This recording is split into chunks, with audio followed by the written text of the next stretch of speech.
All right, I've been thinking about this for a while. To try to maybe have an idea to promote gameplay, still can be ISO, can still set up for the team, can still do a bunch of different things. Look, if you have an idea or you like this idea, put it down in the comment section.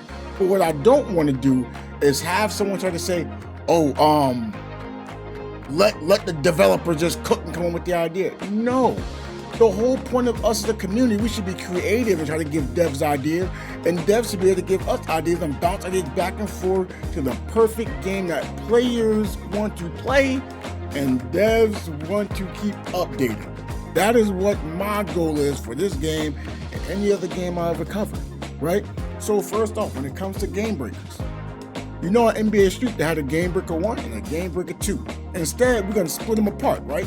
So now you got a team Gamebreaker, which is the Gamebreaker 2, right? How that could work is you could have it through, quote, ball hogging, which I don't call it a ball hog thing, but just, having combos, like fake outs, dunks. I know we said assists. I actually want to take assists out, right? I don't think assists should count. You're probably, whoa, why not? Hear me out, right? Still have an assist, have pass. Think about it, right? If you pass the ball and you score, that's still an assist. It still goes to the game break, but you pass the ball, it still chains a combo. Because back in NBA Street Fighting 2, they had kick pass. Instead of kick pass, this is up the ante and had pass. But maybe you could, when you hold the kick pass button, you pass, there'd been a kick pass, because the kick pass takes a while. Instead of having a behind the back pass or a no look pass, right? Again, I know that's game features, but I just want to put it out there because it is kind of relevant to the game breaker, right? So as long as you're placing in combos, it should work. Now, I feel as if we should not count crossovers as big as a dunk or a jump shot or a three-pointer. Honestly, I would like the three-pointer to be boosted a little bit for a multiplier, but also the mid-range shot too, because a three-point shot is gonna be, more points and you get more game breaker. I'd rather it be just more points when you shoot a short range shot, Again, it doesn't have to be more, game breaker, but the same amount of game breaker, And now, this is the good part, right? Now we have separate game breakers. Every character's had their own game breaker. So say, for example, if you choose a guard primarily would get their own game breaker and maybe boosted to the team game breaker with performing successful dribble moves, successful passes, successful steals, stuff like that, right? Now, of course, they'll still get more game breaker meter, scoring the ball, getting blocks, maybe dunking it. It just won't be as much. So it allows team play. You can see, quote, strengths and weaknesses of a role you choose. So say, for example, if you like to be a guard, and maybe you can choose a slash guard, I don't know. But primarily when you play a guard, you'll play towards your strengths, right? But as a big, right, you're not going to be inclined to dribble as much. You go oh, that sucks, I want to be a big. But now, let's say you get a block. You get more game breaker for you and your team. You get a rebound. That's more game breaker for you and your team. You set a good screen, you go, yeah. That's more game breaker than you and your team. So say if a wing tries to set a screen, they'll get some game breaker, but it won't be as much as a big going, because that's what they're supposed to do. So it gives more reason for a winger not to sit there screen. Y'all know how it is on 2K when a wing feels like they're not doing anything, they just run up to it and set a screen. It'll be 3 wings trying to set a screen.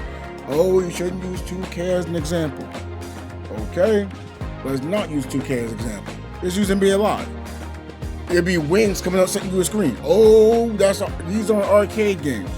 Okay. Now, actually, what arcade game you were setting screens? Oh, I'll give you an answer. None. So, we can still implement it somehow, some way, right? Again, I'm not even taking away from guards. I'm still letting guards dribble the ball. But, if you're a wing, maybe you can still have, a bonus for shooting shots, dunking the ball. Maybe it won't be as high as it is for like a big to dunk it, but it'll be more than a guard. You know, maybe like the tweener. You dribble the ball, you have successful dribble moves, maybe not as much as a guard, but you know, it still gives you a good amount. I mean, as long as we can have like strengths and weaknesses, but you play more toward, you know, your player's strength, maybe you get more game breaker, but it goes to team game breaker.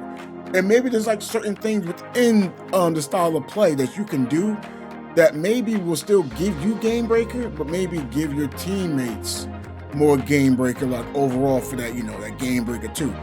Again, I'm not sure how to be able to necessarily go about it, but I think splitting them up is a great idea. What does that mean? So that means, say for example, I get a game breaker and I'm not normally a shooter, right? I'm a big that doesn't really shoot. So, you know, that might be a guy looking to camp the paint. If I got that game breaker, the other team don't know, I zig out to the 3-point line, right? Now the other guy says, oh, I'm not gonna guard him. They pass to the ball. Oh, game breaker. And we know for the most part, game breaker is a huge bonus to your scoring. Like the dunk one is unblockable, and the shooting one just about never misses. So that'd be a great add-on, right? So now it's like, man, you see that big at the 3 line. Hey, do I go guard him? Do I not go guard him? Right? You see a guard hit him with an ankle break, and he has game breaker. You can say, oh, y'all gonna just come up and keep trying to guard me for the shot, run around you for a dunk, can't block it. So a big is in there, you're gonna try to block it, get dunked on. You know, same thing with a wing. Maybe you see a wing, you know, open. I think this is great. So it makes it easier for the wing to take a 3-point shot, a mid-range shot, be able to dunk the ball. I think this is a great feature. So now everyone has a game breaker. So no one's gonna complain about not having the ball or not, because as a teammate, if you see someone with a game breaker, you want to utilize it. And maybe using game breakers going to, you know, the team game breaker. Again, I think this is a great idea because it still promotes team play because other players got game breakers, right? Going towards strengths and weaknesses. Like, again, how to make them gain more game breaker, less game breaker, I don't have the answer for that. But splitting into everyone has a game breaker 1, but your team has a game breaker 2. So when you get it, anyone can use it. Anyone can use game breaker 2 when you get it. Long as you pass half court. I think that'd be great. Again, should they use the same music as the old game? Hey, that's up to you to decide. But I think I got something here, right? I think I do. Let me know in the comment section. Thank you for watching the video. Like and subscribing, because you can put that subscribe button that's right over here. And don't forget, you can watch the videos over here. I want to see you in there too, all right? You enjoy yourself.